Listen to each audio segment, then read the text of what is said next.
অভ্যন্তরীণ এবং আন্তর্জাতিক যে কোনো ষড়যন্ত্র রুখে দিতে প্রস্তুত অবসরপ্রাপ্ত সশস্ত্র বাহিনীর কর্মকর্তারা। রাওয়া ক্লাবের সামনে এক সমাবেশ থেকে এমনটা জানান তারা।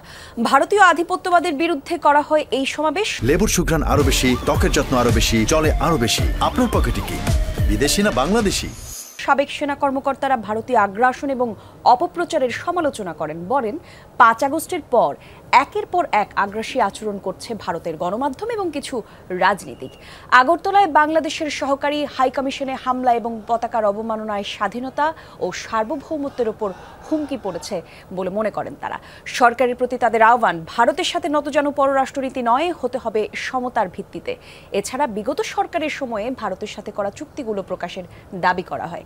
এরপর একটি বিক্ষোভ মিছিল বের করেন সাবেক সেনা কর্মকর্তারা। আমরা যে আজকে ঐক্যবদ্ধতার ডাক দিয়েছি, আমাদের এই প্রচেষ্টা আজকের এই সমাবেশেই শেষ নয়।